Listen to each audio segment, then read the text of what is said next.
할렐루야. 찬송 488장 하시면서 12월 28일 목요일 새벽기도에 시작하겠습니다. 488장입니다.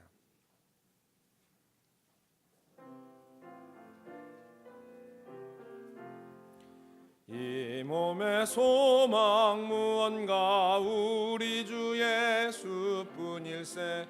우리 주 예수밖에는 믿으리 아주 없도다. 주 나의 반석이시니 그 위에 내가 서리라. 그 위에 내가 서리라. 무섭게 바람 부는 밤 물결이 높이 설렐 때 우리 주 크신 예의 소망에 닻을 주리라. 주 나의 반석이시니 그 위에 내가 서리라. 그 위에 내가 서리라. 세상에 믿던 모든 것 끊어질 그날 되어도 구주의 언약 믿사와 내 소망 더욱 크리라. 주 나의 반석이시니 그 위에 내가 서리라. 그 위에 내가 서리라. 바라던 천국 올라가 하나님 앞에 배울 때 구주의 의를 힘입어 어여시 바로 서리라. 주 나의 반석이시니 그 위에 내가 서리라. 그 위에 내가 서리라. 아멘. 540장을 박수하시면서 찬양하시겠습니다. 540장입니다.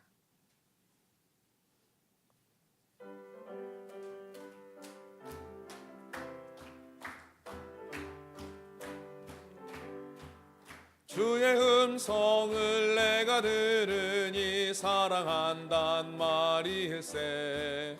믿는 마음으로 주께 가오니 나를 영접하소서. 내가 매일 십자가 앞에 더 가까이 가오니 구세주의 흘린 몸의 피로써 나를 정케 하소서. 주여 넓으신 은혜 베푸사 나를 받아주시고 나의 품은 뜻 주의 뜻같이 되게 하여 주소서.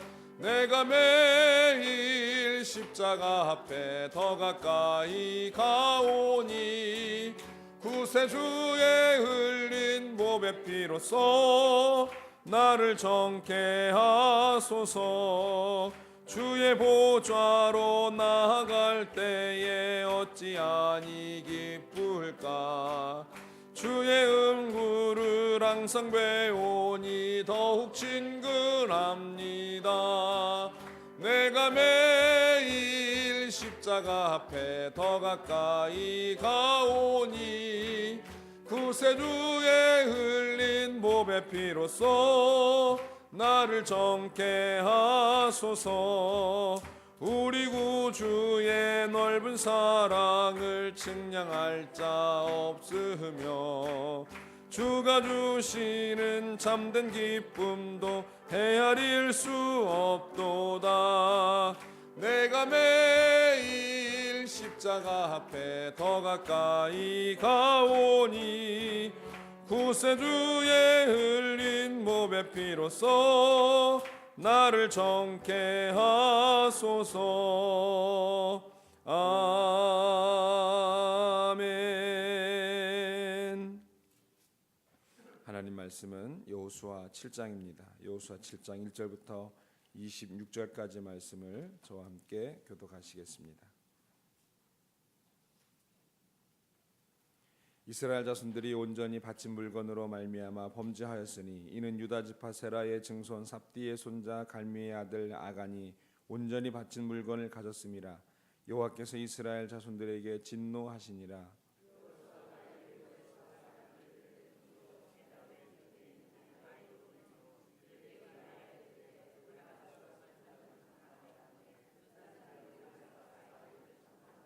여호수아에게로 돌아와 그에게 이르되 백성을 다 올라가게 하지 말고 2-3천 명만 올라가서 아이를 치게 하소서. 그들은 소수이니 모든 백성을 그리로 보내어 수고롭게 하지 마소서 하므로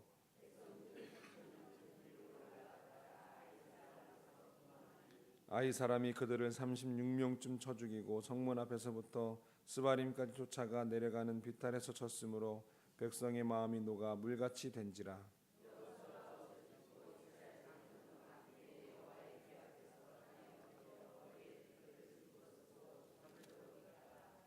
이르되 슬프도소이다. 주 여호와여, 어찌하여 이 백성을 인도하여 요단을 건너게 하시고 우리를 아모리 사람의 손에 넘겨 멸망시키려 하셨나이까.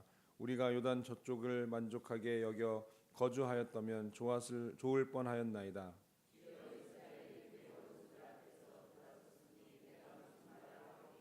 가나안 사람과 이 땅의 모든 사람들이 듣고 우리를 둘러싸고 우리 이름을 세상에서 끊으리니 주의 크신 이름을 위하여 어떻게 하시려 하나이까 하니,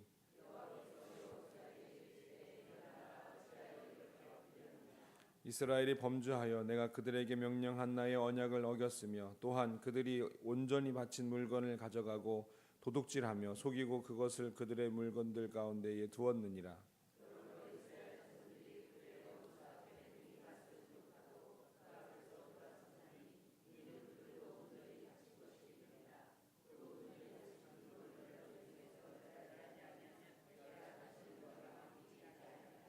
너는 일어나서 백성을 거룩하게 하여 이르기를 너희는 내일을 위하여 스스로 거룩하게 하라. 이스라엘의 하나님 여호와의 말씀에 이스라엘아, 너희 가운데에 온전히 바친 물건이 있나니 너희가 그 온전히 바친 물건을 너희 가운데에서 제하기까지는 내 원수들 앞에 능히 맞서지 못하리라.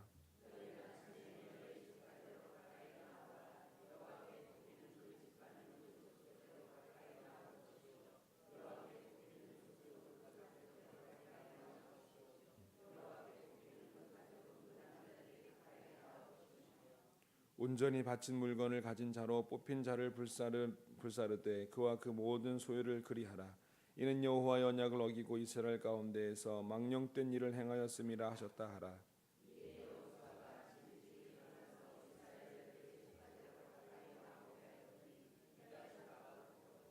유다 족속을 가까이 나오게 하였더니 세라 족속이 뽑혔고 세라 족속의 강남자를 가까이 나오게 하였더니 삽디가 뽑혔고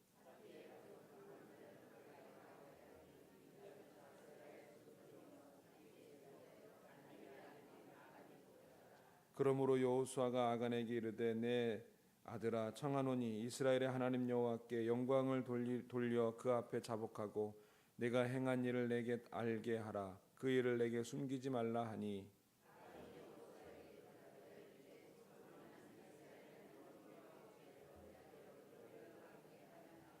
내가 노력한 물건 중에 시날산의 아름다운 외투 한 벌과 은 200세겔과 그 무게가 50세겔 되는 금덩이 하나를 보고 탐내어 가졌나이다. 보소서, 이제 그 물건들을 내 장막 가운데 땅 속에 감추었는데 은은 그 밑에 있나이다 하더라.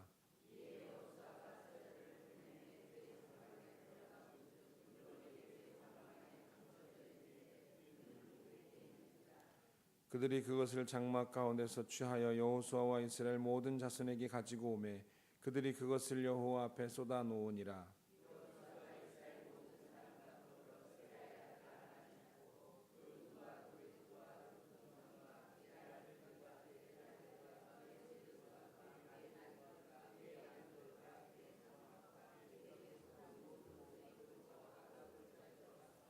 여호수아가 이르되 내가 어찌하여 우리를 괴롭게 하였느냐. 여호와께서 오늘 너를 괴롭게 하시리라 하니 온 이스라엘이 그를 돌로 치고 물건들도 돌로 치고 불사르고 그 위에 돌 무더기를 크게 쌓았더니 오늘까지 있더라. 여호와께서 그의 맹렬한 진노를 그치시니 그러므로 그곳 이름을 오늘까지 아골골짜기라 부르더라. 아멘. 할렐루야. 오늘 하루도 예수님 덕분에 행복한 하루가 되시기를 주님의 이름으로 축원합니다. 오늘 여호수아 7장을 통해서 각 사람과 공동체라는 제목으로 하나님 말씀을 나누고자 합니다. 오늘 7장 말씀은 어제 6장의 여리고 정복 성공의 승리를 환호하던 내용들과는 전혀 반대되는 대조적인 내용입니다. 처절한 패배와 반역자의 처형에 관한 내용을 오늘 여호수아 7장은 담고 있습니다. 아주 간단한 방법으로 함락시킨 여리고성은 매우 견고하고 큰 성읍, 철옹성이었습니다. 반면 아이성은 여리고성에 비하면 매우 초라한 성이었습니다. 그러나 여리고는 하나님의 말씀에 순종하여 큰 승리를 얻은 반면에 아이성은 자만에 빠진 인생들, 분별력을 잃은 인생의 힘으로 시도하다가 패배하게 된 아주 수치스러운 사건이 되었습니다. 패배의 이유는 하나님께 바친 여리고성의 전리품을 유용한 아간의 범죄 때문이라고 하나님께서 말씀하십니다. 11절 보면 이스라엘이 범죄하여 내가 그들에게 명령한 나의 언약을 어겼으며 또한 그들이 온전히 바친 물건을 가져가고 도둑질하며 속이고 그것을 그들의 물건들 가운데서 두었느니라 하셨습니다. 이것이 아이성 전투에서 실패한 첫 번째 아주 근본적인 이유입니다. 뿐만 아닙니다. 그들은 자만에 빠져서 하나님께 구하지 않았음을 우리는 말씀을 통해서 볼 수 있습니다. 여러모로 이스라엘이 영육간에 안이한 자세로 아이성 전투에 임했음을 알 수가 있습니다. 그래서 그들은 아주 쉽게 생각했던 아이성 전투에서 패배를 경험하고 맙니다.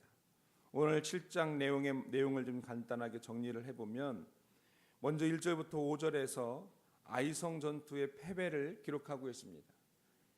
6절부터 21절은 이스라엘의 패배의 고통은 죄로 말미암은 것이므로 백성들이 회개하는 가운데에 하나님께서 패배의 원인으로 이스라엘의 범죄를 지적하시고 그 죄를 백성들 앞에 색출해내는 과정을 기록하고 있습니다. 그런데 이 말씀을 이 죄인을 색출해내는 과정 가운데에 개인적으로 조금 아쉬운 면이 있었습니다. 뭐냐면 아간이 얼마나 마음 졸이고 있었을까요? 점점 자기를 향해서 좁혀오는 그 수사망이라고 그럴까요? 그럴 때 얼마나 마음 졸이고 있었을까요? 근데 제가 생각해 볼 때 아간에게 조금 아쉬운 것이 뭐냐면 끝까지 자기가 뽑힐 때까지 가슴 졸이면서 기다릴 것이 아니라 처음부터 하나님 앞에 천부여 의지없어서 손들고 옵니다. 제가 잘못했습니다. 했으면 어땠을까 하는 그런 생각을 한번 해보게 됩니다. 결과론적으로는 아무 소용없는 이야기지만 그런 생각을 한번 해보았습니다. 22절부터 26절은 아간의 처형으로 이스라엘 전 회중이 민족적으로 하나님 앞에서 그 자세를 가다듬는 흐트러졌던 영적인 자세를 다시 한번 새롭게 가다듬는 말씀의 내용이 기록되어 있습니다. 이런 패배의 이유를 처절한 회개 속에서 하나님의 계시로 아간을 처형했습니다. 오직 하나님께 순종해서 하나님의 말씀대로만 전진할 때 승리가 있다는 그 구속사적인 섭리, 원리, 진리를 우리에게 다시 한번 확인시켜주고 있습니다. 하나님의 말씀으로 행할 때 승리하는 것입니다. 우리의 인생의 사고와 판단이 아무리 뛰어나다고 할지라도 전략적으로 봤을 때도 충분히 그렇게 할 수 있을 것이라 여겨진다고 할지라도 하나님께서 말씀하시지 않으면 절대로 성공할 수가 없다는 것이지요. 그래서 우리가 자주 찬양합니다. 주님 말씀하시면 내가 나아가리다. 주님 뜻이 아니면 내가 멈춰서리다. 승리의 방법, 승리의 비결은 바로 이것입니다. 주님 말씀하시면 내가 나아가는 것이고 주님 뜻이 아니면 멈춰서는 것이 승리의 비결인 줄로 믿습니다. 오늘 말씀을 통해서 우리에게 주시는 영적 교훈을 얻고 함께 기도하기로 합니다. 첫째로, 성도는 공동체와 뗄 수 없는 존재입니다. 나 하나쯤이야 라는 생각을 우리가 왕왕하게 됩니다.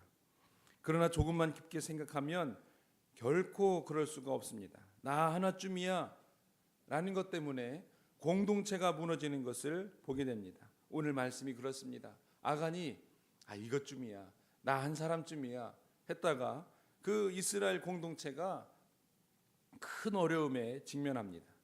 나는 어디까지나 공동체 안에 있음을 기억해야 합니다. 나의 한 행동을 통해서 전체의 운명에 크게 영향을 줄 수가 있다는 것이죠.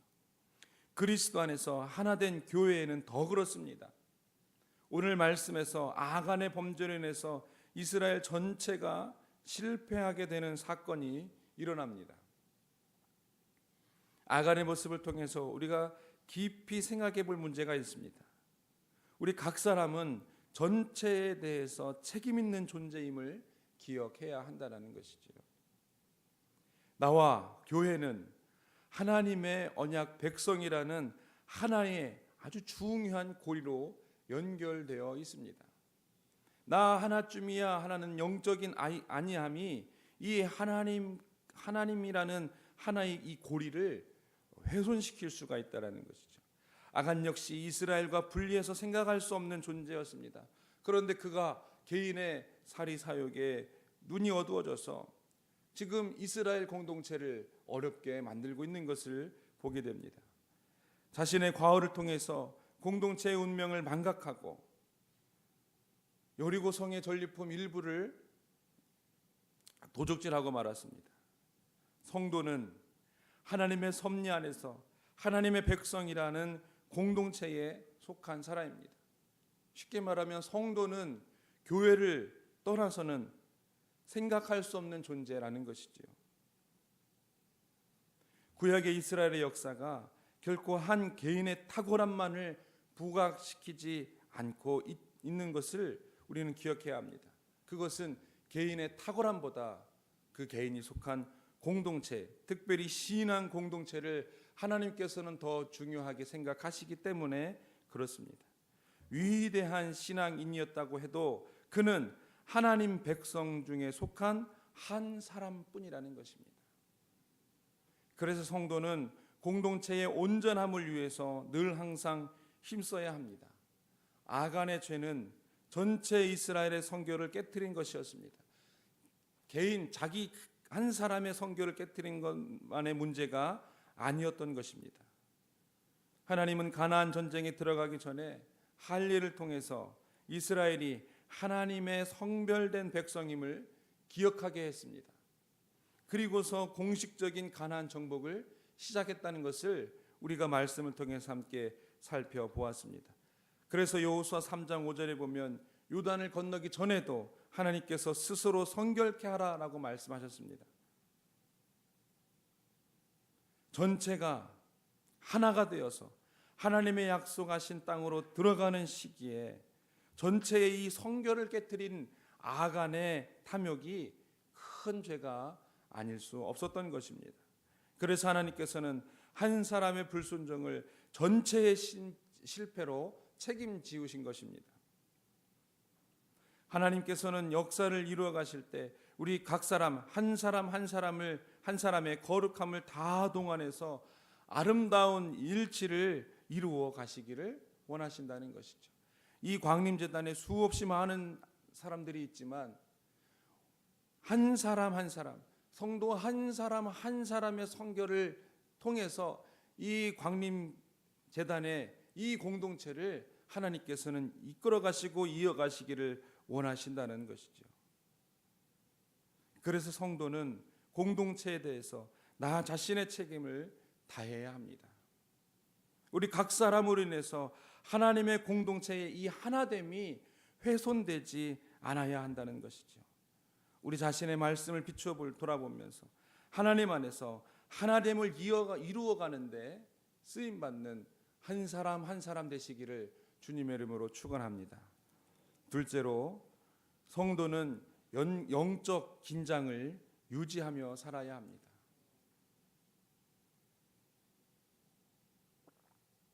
이스라엘은 하나님의 도우심으로 여리고성을 무너뜨렸습니다.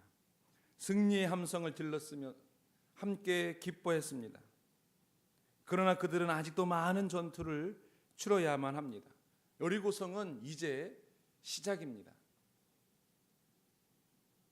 오늘 말씀에 여호수아가 사람을 보내서 아이성을 정탐하고 돌아오게 합니다. 이제 그들은 아이성을 정복해야 했습니다. 그런데 그들은 이 작은 성을 무찌르지 못했습니다. 그토록 커다란 군대인 여리고성까지도 정복했던 이스라엘 군대임에도 불구하고 그 작은 아이성을 정복하지 못했습니다. 왜 그랬습니까? 그들은 방심했기 때문에 그렇습니다. 그들이 가나안을 완전히 정복하기 위해서는 항상 긴장하고 하나님 말씀에 따라 그 전쟁을 이어가야 했는데, 여리고 싸움에서 승리한 것으로 인해서 앞으로 모든 일들도 자신들의 힘으로 다 될 것으로 생각했습니다.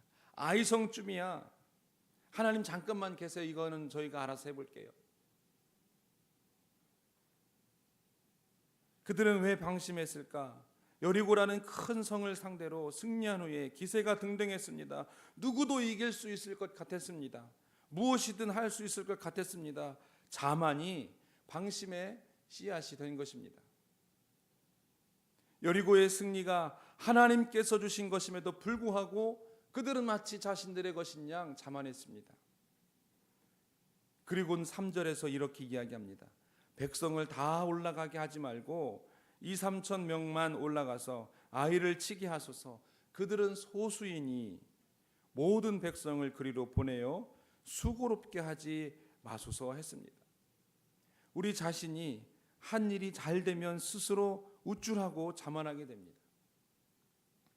하나님을 의지하는 겸손한 마음보다 자신을 자랑하고 의지하려는 마음이 더 강해서 사단이 틈타기가 쉽습니다. 이것이 문제입니다. 우리가 영적인 긴장을 늘 가지고 있어야 하는 이유가 바로 이것입니다. 사탄은 우리의 이 자만한 마음, 하나님보다 나 자신을 더 의지하려는 이 마음, 바로 이 마음을 틈타고 들어오는 것이죠. 그래서 사도 바울은 고린도전서 10장 12절에서 이렇게 이야기합니다. 선줄로 생각할 때 넘어질까 조심하라. 넘어질까 조심하여 겸손함을 계속 유지해야 한다고 이야기하고 있습니다. 영적인 긴장을 잃고 방심하면 큰 해를 당하게 됩니다. 아이성을 약보았던 이스라엘, 결국 40명 가까운 전사자를 내고 아이 사람 앞에서 도망하고 맙니다. 방심은 패배를 가져왔습니다. 이스라엘은 아이성 전체의 패배로 끝나자 그 마음이 물같이 녹았다 그랬습니다. 심한 두려움에 차 있는 상태를 말해줍니다. 기력이 쇠했다는 것을 말해줍니다. 무기력해졌습니다. 주님의 군대인 교회가 방심하면 이와 같다라는 것이지요. 하나님의 사람들이 영적인 긴장을 늦추면 이와 같아진다는 것입니다. 우리는 주님이 다시 오는 그날까지 영적인 싸움을 해야 되는 영적인 군사들입니다. 그때까지 방심하지 말고 늘 깨어있는 군사가 되어야 합니다. 방심한 탓으로 교만해지고 아이성 싸움에서 패배한 이스라엘, 모든 힘을 잃고 말았습니다. 그렇다고 그 자리에 주저앉아만 있는 것은 자신을 더욱 약하게 만들 뿐입니다. 그러므로 다시 일어나서 하나님의 음성에 귀를 기울입니다. 회복할 길을 찾아야 합니다. 여호수아가 하나님 앞에 무릎을 꿇고 간절히 기도합니다. 이때 하나님께서 그들이 싸움에서 패배한 것은 백성들이 범죄하였기 때문이고 그 죄악을 제하여 버리면 대적을 이길 수 있다 말씀해 주셨습니다. 우리가 방심하게 되는 근본적인 이유, 죄악과 타협하기 때문이라는 것입니다. 그 죄를 발견하여 제거해 버릴 때 영적 군사의 상태를 회복할 수가 있다는 것이죠. 우리가 영적으로 방심한 상태에 회복하기 위해서는 말씀 중심으로 살고 나 개인의 삶을 정결하게 하고 공동체, 교회 생활에도 덕이 되게 행동하면 영적인 긴장은 항상 유지되는 줄로 믿습니다. 날마다의 삶이 영적인 긴장감으로 살아가시는 저와 여러분이 되시기를 주님의 이름으로 축원합니다. 끝으로 실패는 반드시 돌이켜 놓아야 합니다. 우리는 지금 주님 단지 오시는 날까지 여전히 성화, 거룩을 이루어가는 과정에서 죄와 싸워야 되는 사람들입니다. 그래서 때로는 신앙적 실패로 말미암아서 큰 절망 가운데에 빠지기도 합니다. 이스라엘이 거대한 여리고성을 믿음으로 물리쳤지만 그보다 더 조그마한 아이성 전투에서 패배했습니다. 큰 좌절을 경험했습니다. 하나님께서 이스라엘이 실패한 이유를 죄 때문이라고 밝혀주셨습니다. 여리고성 전투에서 아간으로 말미암아 하나님께서 이스라엘 자손들에게 진노하셨다 그랬습니다. 그러므로 하나님께서는 첫 번째 처방으로 죄에 대해서 성결할 것을 명령하셨습니다. 성결은 죄의 오염으로부터 깨끗하게 한 스스로 구별하여 하나님께 드려지도록 예비하는 것입니다. 하나님께 범죄하여 실패하였다면 반드시 돌려 놓아야 합니다. 성결함으로, 영적인 성결함으로 다시 하나님 앞에 나아가도록 돌이켜 놓아야 한다는 것이죠. 스스로를 성결케 한 자는 하나님의 손길을 기다립니다. 하나님의 말씀을 기다립니다. 하나님의 도우심을 기다립니다. 하나님의 인도하심을 기다립니다. 그 기다림의 자세는 막연한 아무런 근거 없는 기다림이 아니라 소망을 품고 신뢰함으로 기다립니다. 하나님의 주권을 인정하고 하나님의 처분만을 바라보는 것이 죄로 인해서 실패한 성도들이 다시 영적인 것들을 다 돌려놓는 자세라는 것이죠. 그래서 하나님께서는 이와 같이 하나님의 인도하심을 기다리는 사람에게 하나님의 선하심을 나타내십니다. 우리가 죄로 인하여 실패하였을 때 하나님께서는 우리에게 좌절된 모습이 아니라 성결과 기다림을 통해서 새로운 시작과 다시 승리를 얻게 하는 믿음, 신앙을 요구하신다는 것을 우리는 반드시 기억해야 합니다. 우리에게 혹시 커다란 실수로 인해서 하나님의 영광을 가리는 실패가 있었다면 우리의 마음을 다시 하나님 말씀으로 연단시켜서 그 실패에서 그 죄에서 벗어나서 하나님의 손길을 잠잠히 기다려야 합니다. 하나님께서 당신의 중심을, 우리의 중심을 보시고 그 실패의 상처를 깨끗이 아물게 하실 줄로 믿습니다. 이렇게 날마다 찾아오는 악한 세력들을 우리는 하나님을 의지함으로 물리쳐야 합니다. 그래서 틀어진 것을 계속해서 수시로 하나님께 바로잡아 놓고 조금만 틀어져도 다시 바로잡아 놓고 해야 합니다. 이런 상황에서 자주 말씀드리는 예화가 있는데, 여러분 비가 오게 되면, 운전을 하다가 비가 오게 되면 어떡하지요? 와이퍼를 작동을 시킵니다. 그러면 와이퍼를 언제 작동시키십니까? 비가 와서 앞이 전혀 안 보일 때까지 기다렸다가 와이퍼를 작동하시죠.